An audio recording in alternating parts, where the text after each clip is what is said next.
I, 33 male, and my wife Kate, 32F, have been married for 8 years.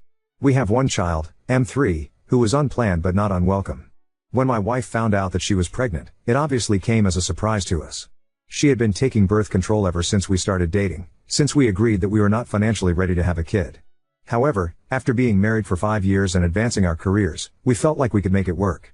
Thus, we decided to keep the child, and began planning for the next phase of our lives. Prior to Kate getting pregnant, she worked as a waitress at a local restaurant, making just above minimum wage once tips were factored in. On the other hand, I am a construction worker who made 2 to 3 times more than her at the time. We lived in a decent apartment, but we agreed that we would need a real house to have the space for our child, so we began looking for our first home. During that process, and as Kate's pregnancy went further along, she quit her job to focus on preparing for the baby. We found a house that we liked, but it was more expensive than I was hoping for. I make good money working construction, but having to fund 2 people, a new mortgage, and buy all the supplies a baby needs is not easy. I began putting in more hours at work to be able to afford everything, resulting in me being able to spend less time at home with my wife. The baby finally comes, and he's a healthy little boy. I couldn't be more proud, but once he was born, Kate began to change. She was more tired and stressed, having to care for a newborn, which I don't blame her at all for. I know kids are a lot of work. I essentially had to raise my little brother who was 10 years younger than me growing up. However, Kate would also complain that I wasn't around very often, and that when I was home, I wouldn't help with the baby as much as she thought I should. I explained to her that to be able to afford the house, the baby, and the 2 of us by myself, I had to put a lot of extra hours in, and when I come home every day, I'm exhausted. I lift heavy shit for a living. I'm lucky to be able to make it through the day without my back being terribly sore. Still, I tried to help out more.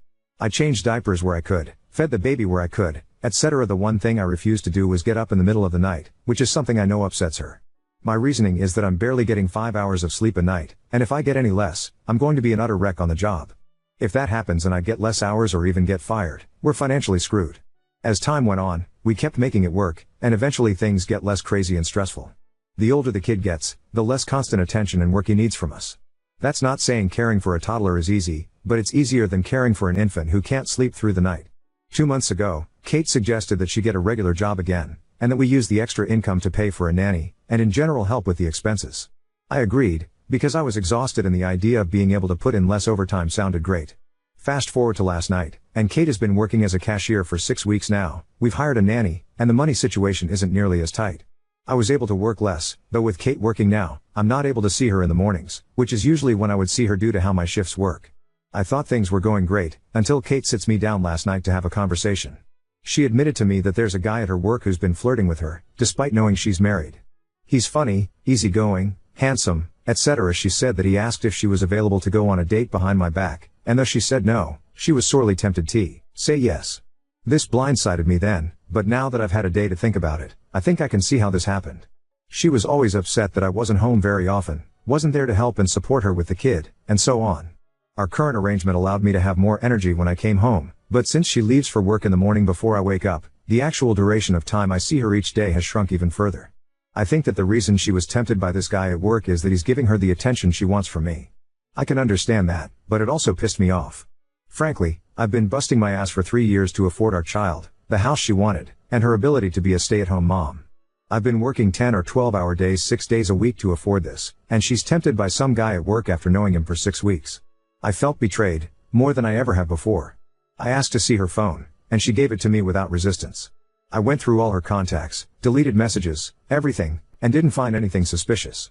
I don't believe that she actually cheated and is only pretending to be tempted too, but I suppose it's possible. She seemed genuinely remorseful during our conversation, but that didn't make it feel any better. I told her in the heat of the moment that I want a divorce, and this caused her to break down in tears and beg me to stay. She asked if I would tear our family apart over just the idea of her cheating, and I threw her words back in her face and said I was sorely tempted. I then went to bed and ignored her attempts to get me to talk, since I had work today, the work that has kept our family afloat for the last 3 years, and more if you want to count the 5 years I spent making 3 times more than her. I thought about this all day today, and I'm not sure what to do. I can't get over the idea of my wife wanting to cheat with the first man she spent any extended time within 3 years. She asked me if I was going to throw it all away over a feeling, but she was going to do the same damn thing with guy from work. She's angry that I got angry at her in the moment, but I think I have good reason to be furious. I've decided that I'm going to have a thorough conversation with my wife before taking any harsh action like divorce. I feel, or maybe I just hope, that there's still a chance for us to be happy and healthy together, despite everything that's happened. For starters, I'm going to tell her how I truly feel about all this, not just what I was thinking in the heat of the moment when she told me about what happened with the guy from work. It fucking hurts to know that my wife was sorely tempted by some stranger she met 6 weeks ago after being married for 8 years and having a son together. I've busted my ass literally and figuratively to be able to afford everything, and I feel like she hasn't been appreciating that. I understand that she's been busy at home taking care of the kid, but if we were to trade jobs for a day, I highly suspect she would change her tune regarding the division of work and effort that we've been putting in. Also, I plan to tell her that I want her to quit her job immediately. Even if she wasn't tempted at all, I don't want her around the type of scumbag man to take advantage of married women. If she doesn't agree to this, then I will have to assume that there's more between a guy at work than she's letting on. Lastly, I want to discuss what needs to be done in our relationship to mend it at this point. As many commenters have pointed out, she's almost certainly feeling lonely and neglected with how little time we get to spend together, but I'm not sure how we can improve that while maintaining our current lifestyle. If I'm going to be supporting our family on my own, then I simply won't have time to spend with her during the week. A few commenters suggested she get a job with hours that align with mine, so that we're home at the same time, and honestly that sounds like it could be a partial solution to this. Even if it's just a few hours a day where we can both be home, and I'm not falling overtired, it would be better than what we have now. And as she slowly gets raises and promotions, I'll be able to work less and devote more time to her and our son. Update 1. Many people have been asking how my wife getting a job was able to pay for a nanny and me reducing my work hours slightly. The answer is that we live in the northeastern USA, where minimum wages are good, relatively speaking, and that nanny was a poor choice of words on my part. She's more of an informal babysitter, not an official job. She's a college student who wanted to make some money while taking online classes, without dealing with the hassle of getting a real job. My wife makes around $16 per hour with a standard 40-hour work week, while we pay the babysitter $10 per hour for 5 hours per day, 5 days a week. After taxes on my wife's income and paying for the babysitter, we have around $900 a month left over that has allowed me to reduce my hours slightly. Now, for the update. I called in sick to work today, which is something I rarely ever do, and asked my wife to do the same so we could sit down and talk about everything. She agreed, and this morning we had a long, heartfelt discussion. I told her that I was sorry for what I said in the heat of the moment. I don't want to divorce her, I was angry and hurt and wasn't thinking about the damage threatening divorce would do. I told her that I understand things have been difficult for us the last 3 years, but I was shocked that she would be sorely tempted to cheat on me after just 6 weeks with some random guy at her job. I told her that having been the sole, or at least the main provider for our family pretty much the entire time we've known each other, I felt like I wasn't being appreciated enough for the work and effort I've been putting in. She said she felt the same way, that she felt like she was struggling thanklessly since I was never around to be with her. I told her that that was only the case because I had to make enough money to pay for the kid and the house she wanted. And before anyone tries to twist my words, I love my son dearly. I am not simply putting up with him because she wanted to keep him. If I took less overtime to see her and help with the kid more often, we'd have trouble keeping the lights on. We both agreed that we needed more time with each other at home, but talking out how to make that happen took a while. Eventually, I told her that I stand by what I said to her when we first bought the house we are currently in. It is too much house for us. It's a 2-bedroom, 2-bath house with more area than we need, and the mortgage and property taxes are too high. I brought this up when we first looked at the house, but my wife insisted that this would be the perfect house for our family to grow up in, and that once it was paid off, we would be set. But seeing how much we've struggled to afford this house while slowly falling apart physically and mentally, I think she understands now that it's too much. After some prodding, I convinced her that we need to start looking for a house to downsize into. Selling our current house will give us enough cash to pay off the mortgage, though not by much. Once we're in a smaller home with smaller expenses, I won't have to work as much, meaning we can spend more time together as a couple and a family. She told me that she just wanted my name back, and I honestly almost cried hearing how much she meant it. I was so focused on work and paying the bills that I lost sight of what we needed as a couple, and our marriage very nearly imploded because of it. The final issue to address was her job, and more specifically the scumbag who was hitting on her while knowing she was married. Given our current financial situation, it would be stupid to make her quit her job and go back to staying at home. Plus it would probably only make her feel trapped again since she only recently got back out into the world after bringing a son.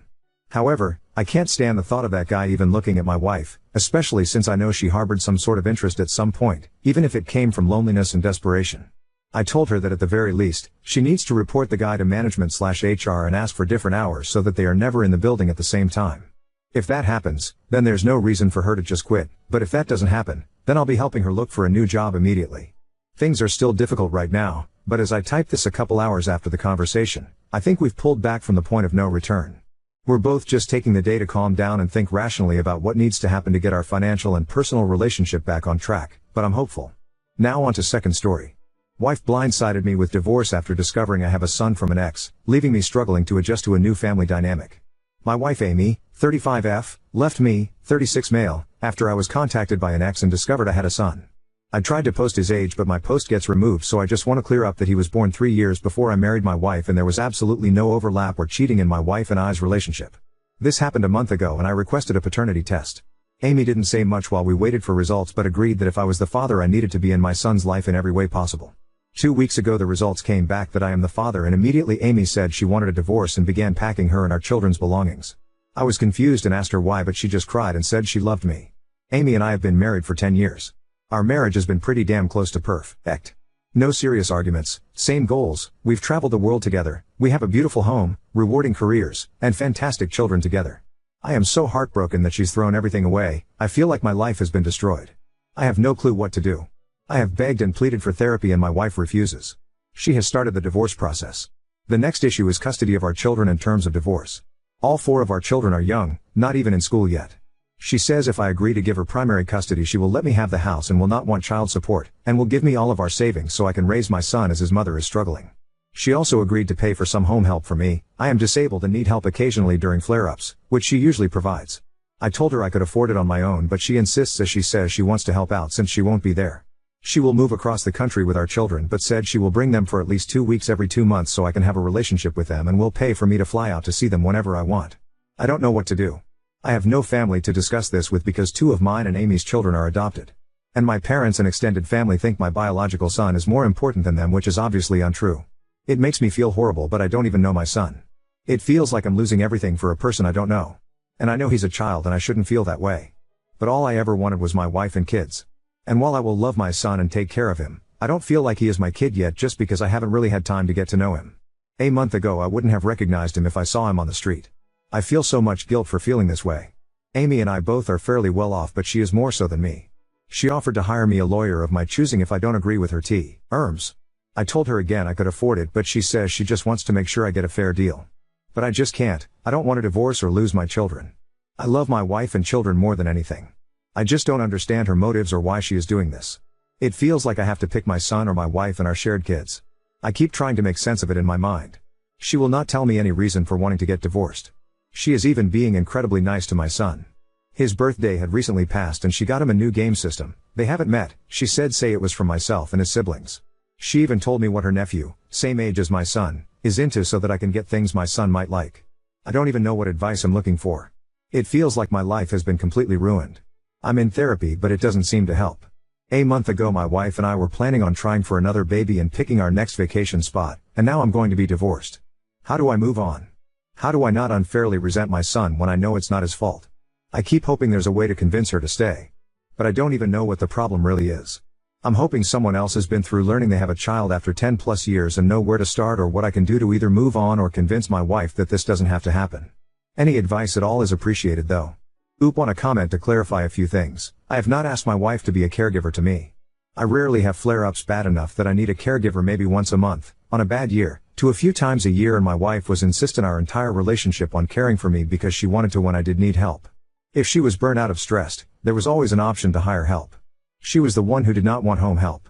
We divided our workload equally in our household and had a nanny that assisted us with much of the housework as well. As regular cleaners etc. As far as finances, while she earns more money than I do, we are both quite well off. We both work around the same amount of hours and contribute equally to household bills. I believe if my wife was unhappy, she would have said something. We have never had any issues in our relationship, and any problems that arose she would communicate to me and we would work together to solve. We always did check-ins in our relationship to make sure we were on the same page and could communicate in a healthy way. The more I hear stories for commenters, the more I believe she just did not want to be a step-parent. Second, while I have no way of proving that my wife was not cheating, I do not believe she was. We regularly used each other's phones, spent a majority of our time together, and she has never given me a reason to be suspicious. Another thing mentioned is that she is jealous because she is infertile. This is not the case. We were actually getting prepared to have another biological baby of our own before this happened. My wife has no plans to move immediately.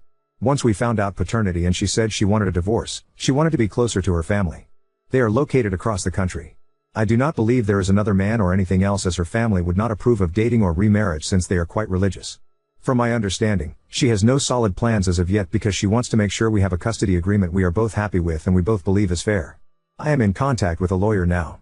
I told my wife I did not find what she wanted to be fair in terms of custody, and we are now trying to figure out how we could have court-mandated 50-50 long distance with her paying the travel fees and associated costs. I know I have been downvoted many times for believing my wife, and no doubt I probably am an idiot, and have received many messages calling her names and saying what a bad person she is. I know, I sound ridiculous, but I still feel the urge to defend her.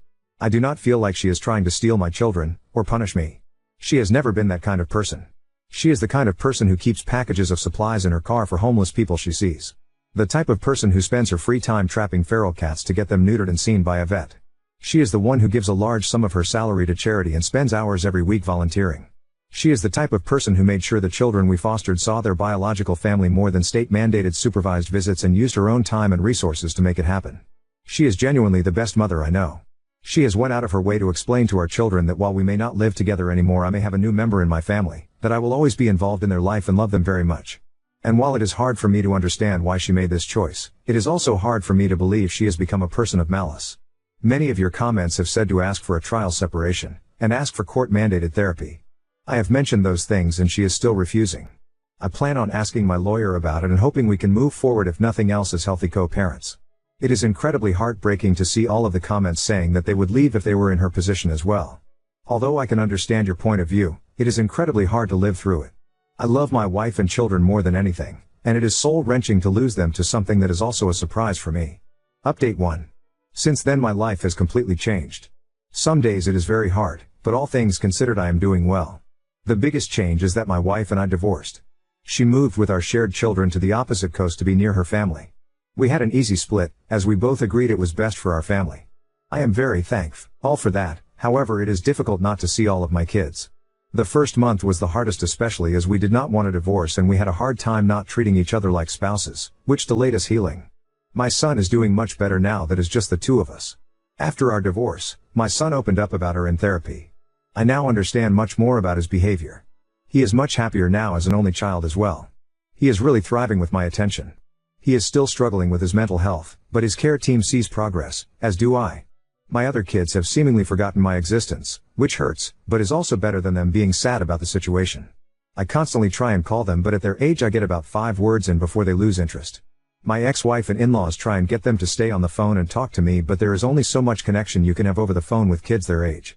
They seem happy, which is all I can ask for. I am at peace knowing that both my son and my younger kids have someone that loves them in their lives.